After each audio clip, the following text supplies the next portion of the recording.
Civil markets platform पे आपका स्वागत है। तो आज हम देख रहे हैं कि यूपी पीसीएस प्रीलिम्स में ओनली 30 डेज़ बचे हुए हैं। ओनली कितने हैं? तो 30 डेज़ जो हैं वो बचे हुए हैं।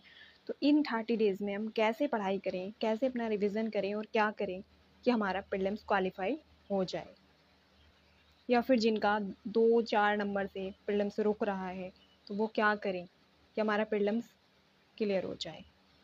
तो आज उसके लिए बात करते हैं लास्ट 30 डेज़ क्या करें और जिनका प्रीलिम्स क्लियर होता है वो क्या करते हैं।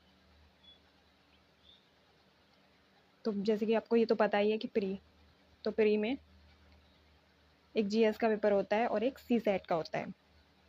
जीएस में 150 प्रश्न आएंगे और सी सेट में 100।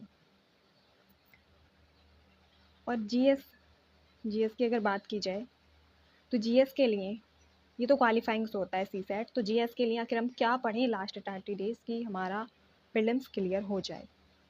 तो पहली बात तो अब आपको ज़्यादा नए या फिर अपने जो पढ़ते आ रहे हैं आप वो नहीं बदलना है। सिर्फ अपने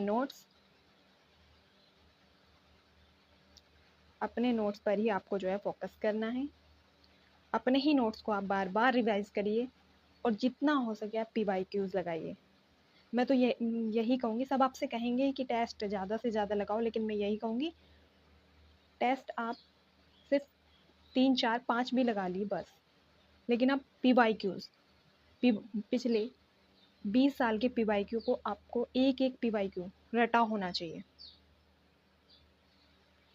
पीवाईक्यू सबसे ज़्यादा इम्पोर्टेंट अगर पीसीएस प्री निकालने के लिए कुछ है तो वो है पीवाईक्यूज, जिससे हमें ये भी पता चलता है कि पीवाईक्यू देखकर कि कैसे प्रश्न आ रहे हैं, किस टॉपिक से ज़्यादा पूछे जा रहे हैं, कौन सा ज़्यादा इम्पोर्टेंट टॉपिक है।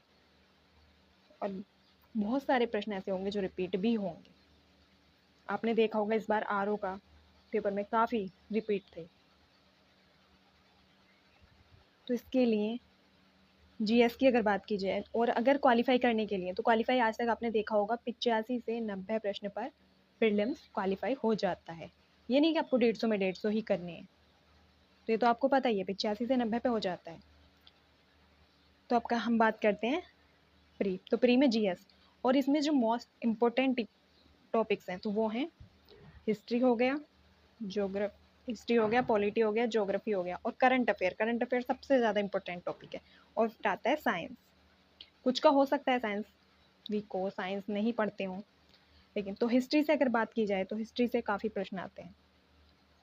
हिस्ट्री से 20-22 प्रश्न के आसपास आते हैं, पॉलिटी से भी 20-22 के आसपास आते हैं और ज्योग्राफी से 20 से 25 के बीच में रहता है। जबकि करंट अफेयर की अगर बात की जाए तो करंट अफेयर बहुत ज़्यादा इंपॉर्टेंट टॉपिक हो जाता है और यहाँ से जो है अगर बात की जाए तो 30 प्रश्न के आसपास यहाँ से आते हैं। 30 से ऊपर ही आते हैं, 30 से नीचे नहीं जाते हैं। तो अगर आपका कोई सब्जेक्ट ऐसा है इनमें से कि वीक है तो उस पर ज़्यादा फोकस करिए। आप इन सब्जेक्ट को बहुत ज़्यादा बार बार रिवीजन करिए, तो इन्हीं से आपका जो है क्वालिफाई हो जाएगा। क्योंकि 20 से 22 के आसपास हिस्ट्री से आते हैं और इन्हीं से अगर लगा लिया जाए तो 20, और 20 पॉलिटी से तो 40 हो गए, और 20 ज्योग्राफी से तो 60 हो गए, और 30 यहाँ से तो 90% इनसे आ रहे हैं। लेकिन ऐसा नहीं है कि आप 90 आएंगे तो इनमें से तो 90 आप ठीक कर देंगे, ऐसा भी नहीं होता है। तो उसके लिए एक सब्जेक्ट जोड़ लीजिए साइंस। साइंस में से आप थोड़ा निकाल लीजिए, आपका अच्छा भी नहीं है। और जैसे छोटे टॉपिक हो गए, जनगणना वगैरह हो जाता है, जनगणना, इकोनॉमिक डाटा, इन चीज़ों पे भी ध्यान देना। अगर करंट अफेयर पढ़ने की बात अब देखते हैं कि पढ़ना कहाँ से है और कैसे पढ़ना है। तो अगर करंट अफेयर की बात की जाए तो करंट अफेयर के लिए मैं तो आपको यही बताऊंगी कि आप या तो आप जहाँ से पढ़ रहे हैं आपने कोई नोट्स बना रखे होंगे, आप उन्हीं को रिवाइज करिए। और अगर आप क्रॉनिकल पढ़ रहे हैं तो क्रॉनिकल को ही पढ़िए। आप लास्ट में कि घटना सार आएगी, घटना चक्र आएगी, घटना चक्र की आइडेंटिटी जो आती है, इसके बेस पे मत बैठिए, इसके लिए मत बैठिए कि कोई लास्ट में एक चीज़ पढ़ लेंगे तो उसे सारा कवर नहीं भी हो या हो भी जाएगा तो आपके ऊपर बहुत ज़्यादा प्रेशर हो जाता है कि आपका करंट अभी होया नहीं है। तो करंट अफेयर के लिए आप क्रॉनिकल, क्रॉनिकल से सारे प्रश्न जहाँ तक आज तक प्रीलिम्स में आए हैं तो क्रॉनिकल से सब प्रश्न आते हैं क्रॉनिकल से। अगर 30 प्रश्न आते हैं तो 25, 26, 27 के आसपास आपके आराम से हो जाएंगे अगर आपने अच्छे से मंथली क्रॉनिकल को पढ़ा है। और उसके बाद आप 20 सालों के PYQ, कितने के?